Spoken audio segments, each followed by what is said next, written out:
විතර සෑහෙන්න තමයි හාල් මැස්සෝ අරන් තියෙන්නේ.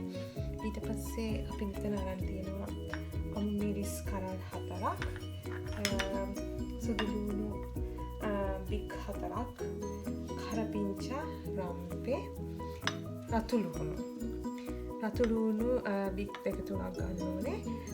මෙතන පොල් කිරි කෝපයක් තියෙන ගමිටි කිරි, කහ කුඩු තේ හඳි කාලක්, ඊට පස්සේ ලුණු අරන් තියෙනවා තේ හැන්දක් විතර. ඔයගොල්ලන්ට අවශ්‍ය නම් ඊට පස්සේ රස අනුව ලුණු එකතු කරගන්න පුළුවන්. ලුණු ගතිය ටිකක් වැඩිපුර කන්න කැමති නම් ඔයගොල්ලන්ට ලුණු ටිකක් එකතු කරගන්න පුළුවන්. මෙතන සියඹලා ටිකක් අරන් තියෙනවා. ඊට පස්සේ මේස හැඳි 2ක අමු 3-5, මේස හැඳි 2ක මිරිස් කුඩු. දැන් බලමු අපි කොහොමද මේ හාල් මැස්ස හොද්ද හදාගන්නේ කියලා. දැන් අපි මේ හාල් මැස්ස හොද්ද හදන්න පාවිච්චි කරන්නේ මැටි ඇතිලියක්. මොකද මැටි ඇතිලියේ හාල් මැස්ස හොද්ද හැදුවාම හරිම රහයි. දැන් හාල් මැස්ස ටික ඔක්කොම එකතු කරගෙන ඊට පස්සේ කරපිංච ටික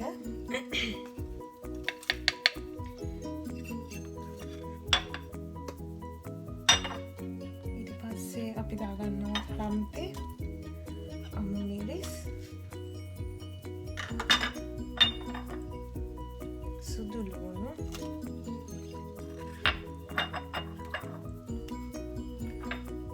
රතු ලුණු, ඊට පස්සේ අපි දාගන්නවා රසකාරක ටික, කහ කුඩු,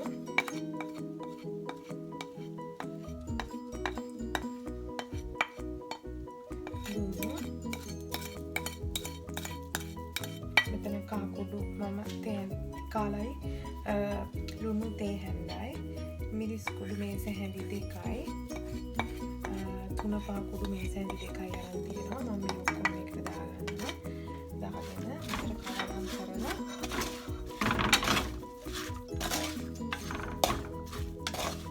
මම මේකට එකතු කරගන්නවා තිය කරගත්තු සියඹලා ටික.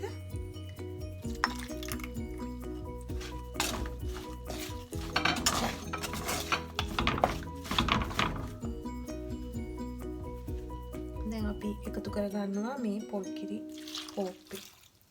ඔයගොල්ලන්ට මේක කන්න ඕනි පාන් එක්ක නම් මේකට පොල් කිරි ටික වැඩිපුර දාගන්න. මම දැන් මෙතන පාන් කන්න වගේ නම් ඔයගොල්ලන්ට මේකට පොල් කිරි කෝප්ප 2ක් විතර දාගන්න. මොකද ඒක හොද්ද තියෙන්න ඕනේ. දැන් මෙතන පොල් කිරි කෝප්ප 2ක කිරි ප්‍රමාණයක් දාලා තියෙනවා. දැන් ඔයගොල්ලන්ට පේනවා ඒක ලස්සන පාට. දැන් මේක ගින්දර වැඩි කරගෙන අපි හොයාගන්නවා. මේ හාල් මැස්සෝ හොත් එක විදිහට හදනවා. මේකට තක්කලි දාලා හදනවා. ඔයගොල්ලෝ කැමති නම් මේකට තක්කලි දාගන්න හොඳයි.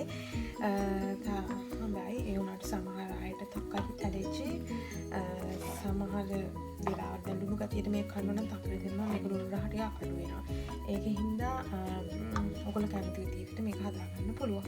ඒ වගේම මේක පොඩි අය ආහාරයට ගන්නවා නම් අනිවාර්යයෙන්ම මිරිස් කුඩු ප්‍රමාණය අඩු කරන්න. ඒ වගේම අමු මිරිස් කරල් මෙච්චර දාන්නත් එපා. මොකද ඒ ගැන මම හිතනවා අම්මලා දැනුවත් කියලා කොහොමද ඒකට මිරිස් දාන්න ඕන කියලා. ඒ විදිහට හදාගන්න පුළුවන්. ඒ වගේම තව දෙයක් තියෙනවා. හාල් මැස්සෝ හොද්දක් වුණාම මේ හාල් මැස්සෝ හොද්දේ රස එන්නේ 3-5 වලිනුයි. මිරිස් කුඩුයි මේ සුදු ලුණු වලින් තමයි හාල් මැස්සෝ හොද්දක් සාමාන්‍යයෙන් රස වෙන්නේ.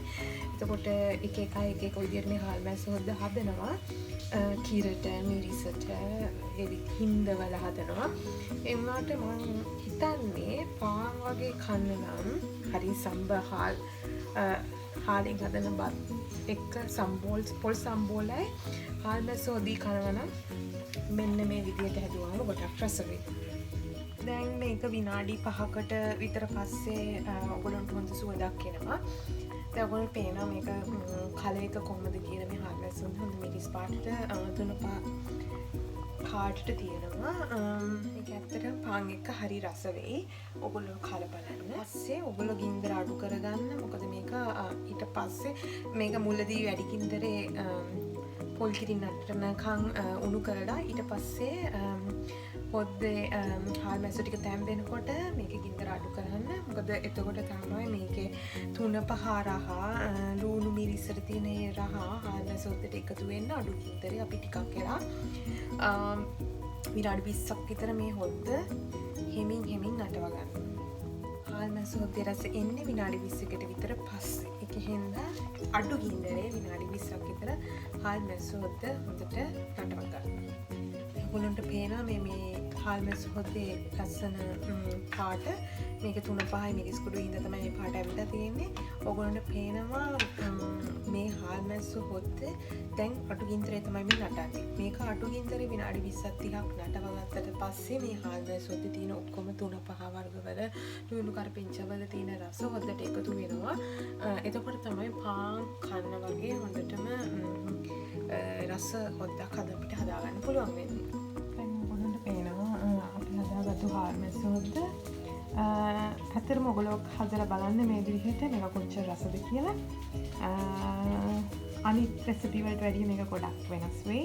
මොකද සමහර අය එක විදිහට උළුහාල් දානවා, එක කලමනා දානවා, කුරුදු පොතු දානවා. දැන් මගේ හාල් මැස්සෝ හොද්දේ කිසිම දෙයක් නැහැ. අමුතු රසක් ඔයගොල්ලන්ට තේරෙයි. මේ විදිහට හදලා හාල් මැස්සෝ හොද්දේ රස බලන්න. ඔයගොල්ලෝ මේ හාල් මැස්සෝ හොද්ද හැමදාම හදලා පාන් එක්ක, බත් එක්ක රස බලයි කියලා මට විශ්වාසයි.